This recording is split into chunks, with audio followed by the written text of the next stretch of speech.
Bonjour à toutes et à tous, bienvenue à Marrakech, au Maroc, où nous avons installé notre plateau sur le site de la COP 22. Voilà, pour vous proposer une série d'émissions en partenariat avec la Fondation Avril, avec Campagne TV, une série d'émissions sur le thème Sol et climat, quelle adaptation pour l'agriculture en Afrique.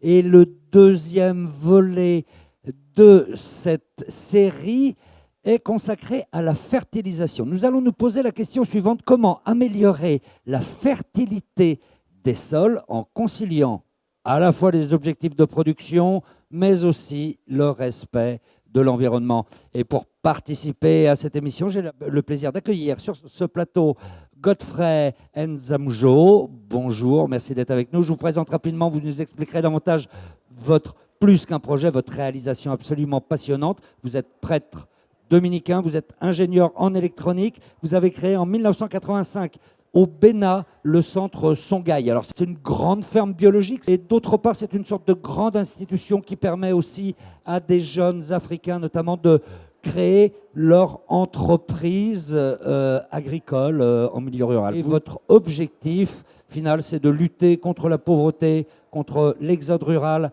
et contre l'insécurité alimentaire. On y reviendra. À vos côtés, Taïk Cho. Bonjour, vous êtes directeur général adjoint d'ECP, c'est l'Office chérifien des phosphates. Vous êtes directeur de la recherche et du développement aussi d'ECP International, c'est bien ça? Parfait.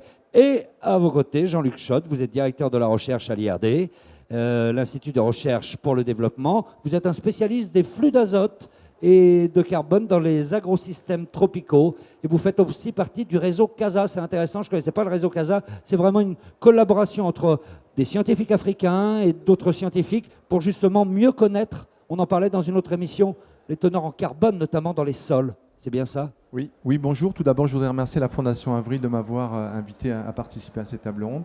Et pour répondre à votre question, oui, c'est un réseau aujourd'hui qui va de Madagascar en passant par le Togo, le Bénin, le Sénégal et jusqu'au Maroc, et associant des équipes françaises du CIRAD et de l'IRD pour mettre ensemble les synergies, les connaissances sur la question du stock de carbone dans les sols.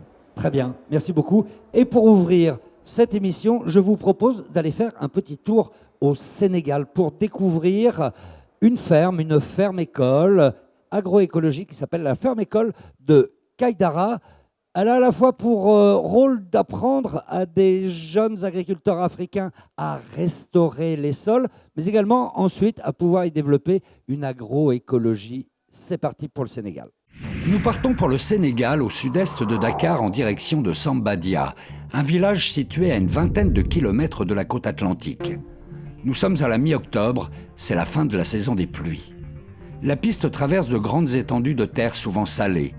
Les plus fertiles ont été cédés à de riches exploitants venus de loin pour y développer des vergers, mais aussi la culture du mil, du sorgho et du maïs, laissant aux jeunes agriculteurs de la région le choix entre l'exode ou des lopins de terre usés par l'érosion. Au bout de la piste, nous arrivons sur une oasis de cocotiers. C'est la ferme école agroécologique de Kaïdara qui a pris ses racines en 2003 sur un sol complètement désertique. Un pari qui semblait un peu fou, lancé par Gora Ndiaye. J'ai commencé en 2003 et quand je suis venu, il y avait un seul arbre qui était là, c'était un rognier. C'était le seul arbre qui existait. Le terrain était nu, le sable blanc, il n'y a pas d'humus, il n'y a rien. Et bon, on me disait que c'est la plus mauvaise terre de la zone. Ça, c'est clair. Tout le monde était d'accord. Mais ça ne m'a pas inquiété parce que je savais qu'il y avait l'eau à proximité, que j'ai le soleil et que le reste, c'était d'activer la vie microbienne, de restaurer la fertilité des sols. Et je connaissais les techniques qui me permettaient de restaurer la fertilité du sol. Ok, on peut me traiter de fou, mais moi, je sais que je ne suis pas fou. Et j'y vais et on verra dans quelques années. Gora a commencé par planter des cocotiers, assez proches les uns des autres, idéal pour fixer le sol avec les racines, mais aussi pour créer une belle couverture ombragée capable de limiter l'évapotranspiration des plantes. Ce n'est pas valable partout, mais la zone agroécologique où je me trouve ici est favorable à la culture du cocotier. Et donc j'ai mis les 3 premières années à ne m'occuper que des arbres. c'est la fondation, le fondement même du travail d'un agriculteur du Sahel. C'est pourquoi il faut commencer par les arbres, pour limiter l'évaporation de l'eau, parce que c'est rare et il faut la préserver, c'est la source. S'il n'y avait pas d'eau, je ne serais pas là. Donc je me suis dit, avec cette eau-là, je dois pouvoir faire bouger les choses, faire revivre la terre.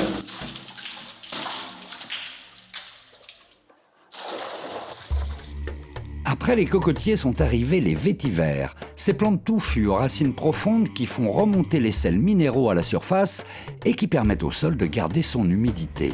Puis d'autres espèces pour enrichir la terre en azote et la fertiliser. Le terrain était prêt pour y cultiver des potagers, des arbres fruitiers et même des plantes ornementales. Et tout cela de la façon la plus naturelle. Sans engrais, sans pesticides, naturel. Pourquoi lutter contre les insectes? Ils font partie de la vie, ils doivent vivre. Tout ça, ça ne nous appartient pas à nous seuls. Il faut qu'ils mangent ces insectes-là. Il ne faut pas tout prendre pour nous. Bon, maintenant, il ne faut pas qu'ils fassent des dégâts. Alors là, on met des plantes qui éloignent par l'odeur. On utilise des produits naturels, le nîmes ou bien les feuilles de papaye qu'on pulvérise, qui sont des plantes répulsives. Il y a aussi que la plante doit être bien nourrie. Quand la plante est bien nourrie, elle résiste beaucoup plus à une plante qui est malade. Voilà.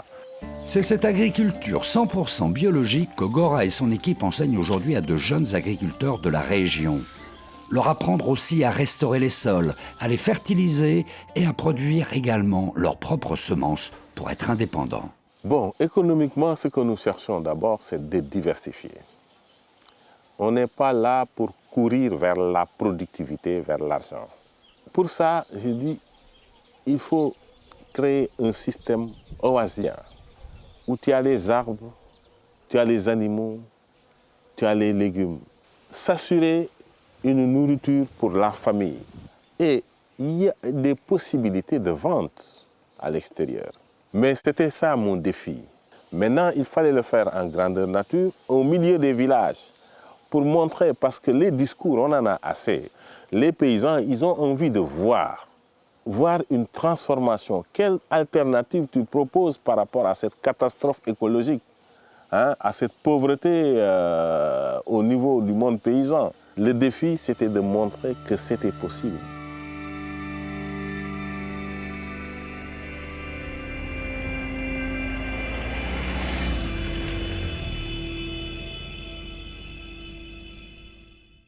Regardez, dans ce reportage, Godfrey, de Kaïdara, il y a quelque chose qui fait penser quand même beaucoup au centre Songhai que vous avez développé. Qu'est-ce que vous en pensez? C'est vraiment dans la même direction, parce que l'essentiel ici, c'est pour qu'on voit, on a une autre perspective de la vie.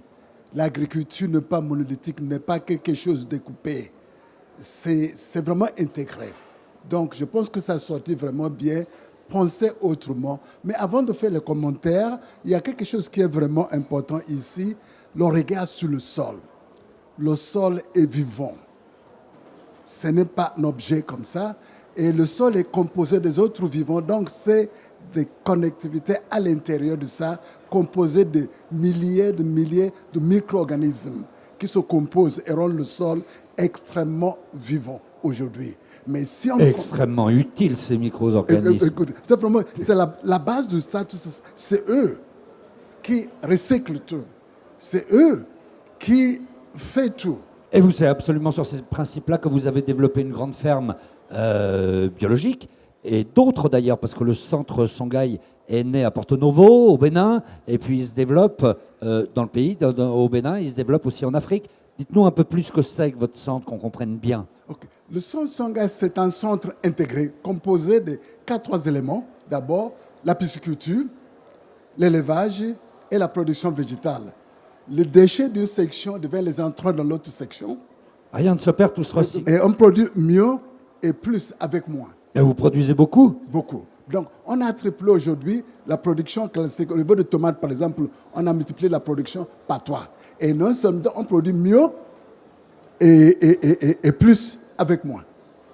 Vous dites pas de produits chimiques, Yeah. Nous dansons avec la nature, c'est très joli, ça marche, j'espère que vous dansez bien. Nous étudions comment elle fonctionne pour nous mettre en phase avec elle, parce que nous souhaitons pratiquer une agriculture durable, rentable, mais aussi compétitive. On peut y arriver? Exactement. Donc, c'est nous compétitifs. Comme le sol est plus bien arrangé, aujourd'hui, Songhai produit, par exemple, le riz 3 fois par an. Avant, au Bénin, le riz se produit moins d'1 tonne et 2 tonnes. Aujourd'hui, on produit le riz 3 fois par an, 6 tonnes par hectare. Vous voyez, avec l'utilisation de cette manière aujourd'hui, on arrivait à produire beaucoup plus. Mais aussi la qualité. La qualité est vraiment importante parce qu'on produit au niveau de l'agriculture aujourd'hui. Donc, la qualité est vraiment importante. Pour nous, on produit donc vivre mieux, vieillir mieux et prévenir la maladie. Et c'est ça, 90% de maladies dans le monde aujourd'hui proviennent de ce que nous mangeons. Sur quelle nature et sur quel type de sol vous faites ces cultures, où vous avez démarré des sols entre guillemets de qualité? Pour nous, j'ai commencé Songhai il y a 30 ans avec un sol vraiment mort. Mais avec le nouveau système de recyclage et tout ça, au bout de 5 ans, le sol qui était mort, aujourd'hui, un des plus productifs en Afrique de l'Ouest aujourd'hui. Et vous voyez, c'est totalement différent. D'accord. Je vais me tourner, merci, vers Jean-Luc Schott, parce qu'on parle de l'état des sols en Afrique. Ce qui nous intéresse tout particulièrement, enfin ce qui nous intéresse malheureusement particulièrement, ce sont les sols qui sont dégradés. Est-ce qu'on peut imaginer développer au départ une agriculture sur des sols dégradés sans faire de l'agroécologie sur des sols dégradés sans faire appel à des intrants ou sans faire appel à des engrais de synthèse? Alors, peut-être avant de répondre à votre question, juste un petit rappel de contexte. Quand une plante pousse, elle a besoin de carbone, elle prend la majeure partie de son carbone dans l'atmosphère, elle a besoin d'azote, de phosphore et d'autres éléments. Et là, on a besoin d'apporter ce que la plante a pris dans le sol pour régénérer une partie de ce qu'il y a dans le sol. Et donc là, la matière organique du sol, les résidus de l'agriculture, de l'élevage sont essentiels. Et bien évidemment, lorsque l'on fait le bilan nutritif, parce que les sols en Afrique ont des bilans minéraux qui sont assez pauvres, on doit réfléchir à la fertilisation raisonnée. Et je suis d'accord avec mon collègue dans l'intervention précédente, il faut qu'on produise plus, mais de façon plus efficiente. C'est-à-dire, pour une même quantité apportée, il faut qu'on soit capable de mieux valoriser cette ressource extérieure, que ce soit des engrais de synthèse ou que ce soit des composés recyclés d'autres activités humaines, les déchets urbains, l'élevage, les résidus de récolte. Et là, il y a un vrai enjeu à partir de la connaissance de comment ces composés apportés sont mieux utilisés par la plante, ne polluent pas l'environnement et ne polluent pas l'atmosphère, notamment en matière d'émissions de protoxyde d'azote. Ok, mais est-ce qu'on a cette biomasse? Est-ce que, justement, si on voulait fertiliser avec du compost, avec des résidus de récolte, etc., est-ce qu'on aurait suffisamment? Est-ce que c'est envisageable? Je vais répondre un peu différemment à votre question. Se pose la question, où est-ce que l'agriculteur doit mettre la biomasse dont il a à disposition, notamment dans les agricultures africaines. Et lorsque l'on va au Burkina Faso ou dans les systèmes sahéliens, les agriculteurs ont déjà pris des mesures, ils font du zaï. Ils concentrent les ressources organiques autour de poquets, ils font des trous et ils sèment à l'intérieur des trous. En plus, ça fait un impluvium pour la pluie, on concentre la matière organique, donc on est bien dans une agriculture d'économie et de valoriser les ressources à leur disposition. D'accord. Mais concrètement, sur des sols très arides, est-ce qu'on peut commencer à cultiver sans rien, sans engrais de synthèse? La fertilité, la fertilité naturelle des sols est très faible. Et je donnerai un exemple. Je veux dire, aujourd'hui, quand une plante pousse pour avoir de l'azote, elle utilise de l'azote qui provient du sol. Si l'azote est très faible, la plante ne poussera pas. Il y a éventuellement les légumineuses qui sont capables de fixer l'azote de l'air, mais directement. Elles ont besoin aussi d'autres sources d'azote. Donc, il faut, à un moment donné, un starter. Et le starter, on doit être en mesure de réfléchir à toutes les formes qu'on doit être proposées aux agriculteurs. Donc, ça n'exclut pas l'utilisation d'engrais? Non, ça n'exclut pas l'utilisation d'engrais à la condition d'être dans une meilleure efficacité et d'en maîtriser les impacts qui pourraient être négatifs par des doses trop massives apportées. Vous avez un interlocuteur tout choisi à côté de vous, Taïk Cho, donc vous êtes directeur général adjoint de l'une des plus grandes entreprises en fait qui produit et qui exporte des engrais, non? Effectivement. Oui. L'OCP. Je vous remercie de m'avoir invité parce que je suis très heureux de parler de la stratégie de l'OCP. Pour moi, il ne faut pas opposer les engrais organiques avec les engrais minéraux. Nous avons entendu dans l'émission précédente le défi, les deux défis majeurs que nous devons relever, qui est la sécurité alimentaire et le changement climatique. Et avec la diversité des sols qu'il y a en Afrique, tout ceci appelle à une grande humilité. Déjà. Donc, il faut avoir une approche systématique qui est d'étudier les sols, étudier l'histoire des sols. Et effectivement, le sol est un organisme vivant. Les premiers vivants qu'on rencontre quand on va à la campagne, c'est les fermiers eux-mêmes.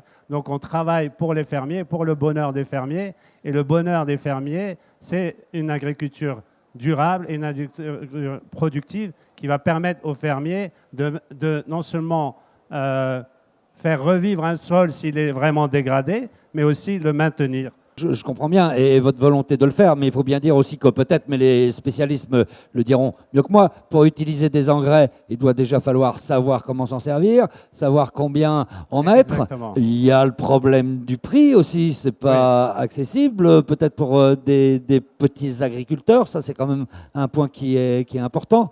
Donc finalement, même si vous êtes extrêmement en bonne volonté, et on ne peut pas dire ça, il faut quand même être très proche de l'agriculteur qui va pouvoir utiliser ces engrais s'il doit les utiliser. Effectivement, oui. Nous avons ouvert cette année 15 filiales en Afrique. Nous embauchons des Africains qui connaissent bien les challenges de leur pays. Nous avons une approche qui est complètement holistique. Nous travaillons avec beaucoup de partenaires. On ne veut pas faire ça tout seul. Nous intégrons dans notre approche aussi l'éducation, la connaissance. Nous appuyons sur l'université Mohamed VI Polytechnique au Maroc. Nous établissons des partenariats avec les meilleures universités et centres de recherche au monde. UC Davis en Californie, Wageningen en Hollande, l'INRA en France, au Brésil. Et nous essayons de savoir, d'apprendre ce qui a été fait de bien dans ces pays-là et aussi les erreurs à éviter. Et nous partageons ce savoir-faire avec nos collègues, nos frères africains, les instituts de recherche, les agronomes, les fermiers, pour, dès le début, vraiment avoir toujours en tête à la fois une agriculture qui est productive et une agriculture qui est durable. Respect de l'environnement, c'est essentiel. Ok, Godfrey, comment vous réagissez à ce que vous venez d'entendre? Ça, c'est vraiment intéressant. Comme vous voyez ici aujourd'hui, c'est que le sol est malade aujourd'hui en Afrique. Si c'est malade, je pense que la question principale, comment on va faire que le sol soit résilient. Cette résilience, c'est ça la clé aujourd'hui. Comment commencer cette transition? Il a parlé, si le sol était vraiment mort, qu'est-ce qu'on va faire? C'est ça la situation. Mais pour nous, notre proposition est tout à fait différente. Qu'est-ce qu'on fait aujourd'hui pour que le sol reprenne? On trouve d'abord, il faut d'abord, c'est question de perception, il faut passer d'une mentalité agro-arrogance à une mentalité bio-mimétisme. Regardez le sol. Comment ça se peut aujourd'hui? Et c'est ça le premier qu'on avait commencé. Est-ce qu'on peut, ce qu'on a fait au niveau de carbone 4 pour 1000 là, ça vraiment une bonne base.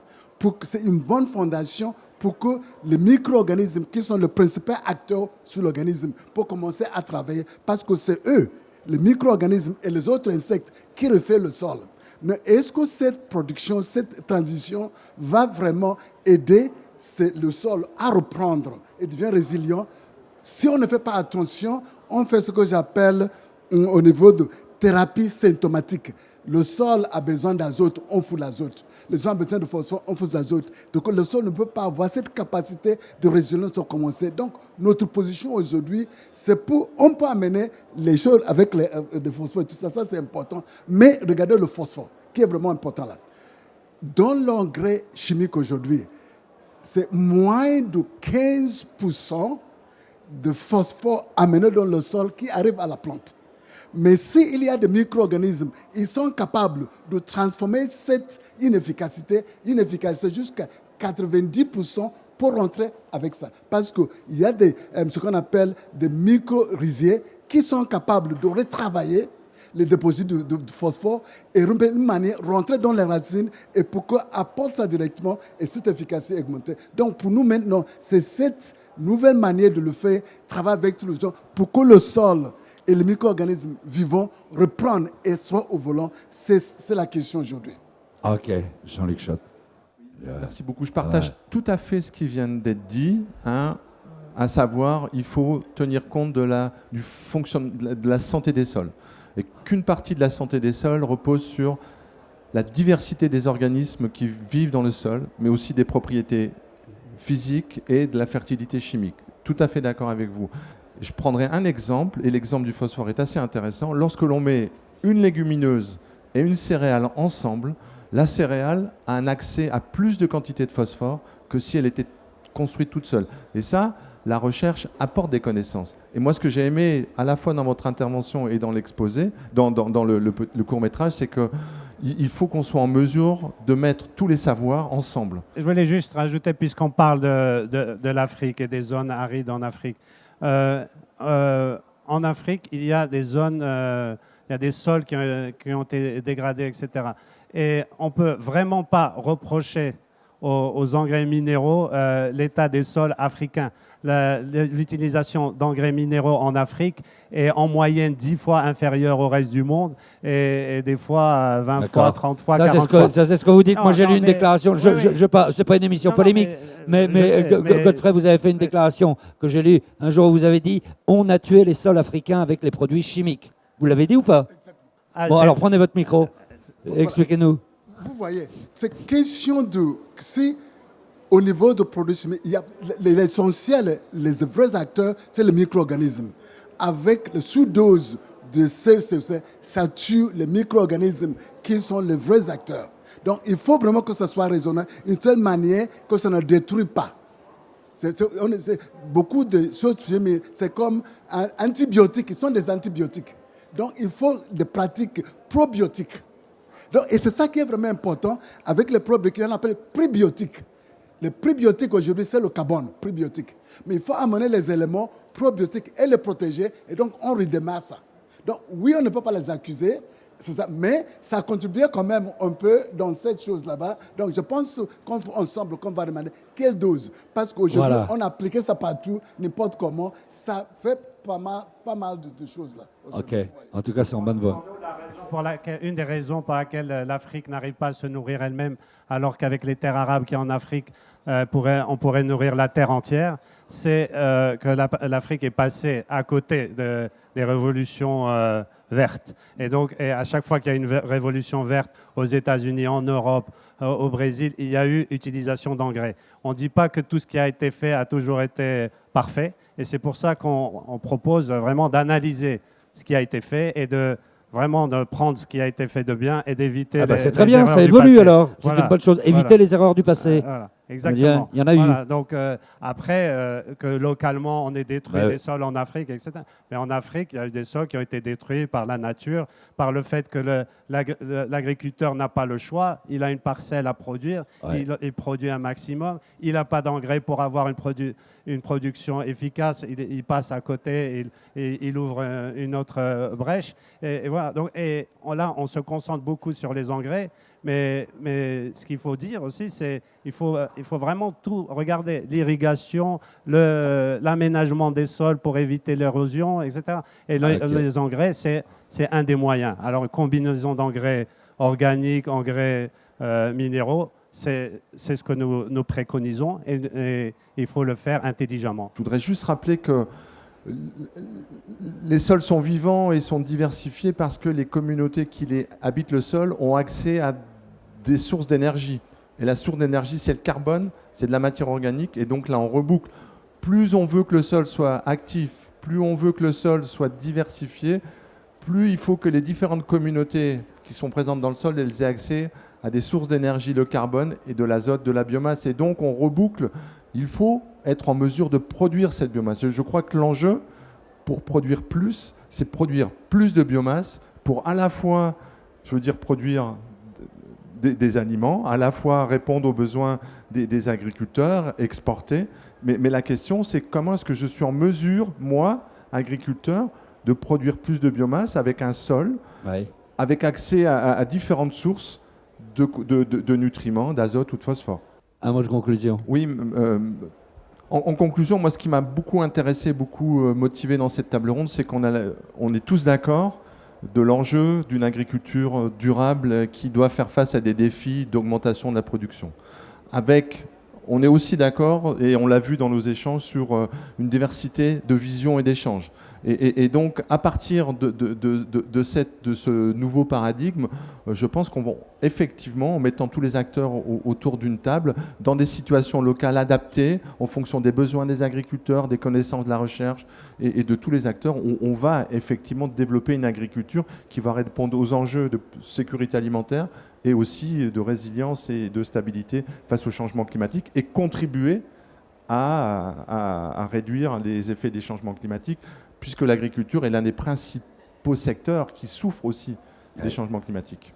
D'accord, frère Godfrey. J'ai l'impression que de temps en temps, on pense que la nature est lente, il n'est pas efficace. C'est le contraire. La nature n'est pas statique. La nature, c'est le plus efficace. Pour vous qu'on a le temps de le regarder et les accompagner. Si on danse avec la nature va sourire. C'est ça l'agroécologique. La nature n'est pas lente. La nature résiste notre interférence inopinée aujourd'hui. Mais tout ce que nous pouvons dans la table aujourd'hui, c'est regarder. Il faut qu'on regarde. La nature a des éléments comme des enzymes qui accélèrent et produit des choses à température réduite avec la pression. Donc la nature est le plus efficace laboratoire aujourd'hui. Le problème, c'est que nous sommes un peu arrogants. On ne danse pas avec la nature.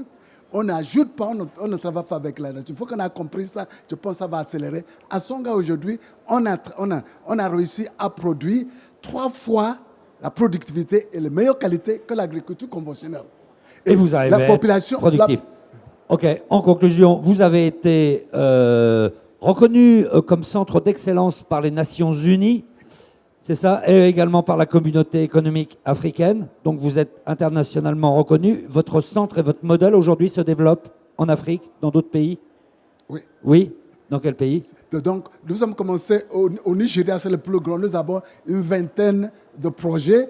Les plus grands projets, c'est à peu près 2000 hectares, 5000 hectares, dans une manière agrobiologique. Ce n'est plus le bricolage de 2 mètres carrés. Tant que ça passait, le Nigeria, le Ghana, la Gambie, le Sierra Leone, Libéria et sûrement le Bénin. Donc, on commence encore à aller au Gabon bientôt.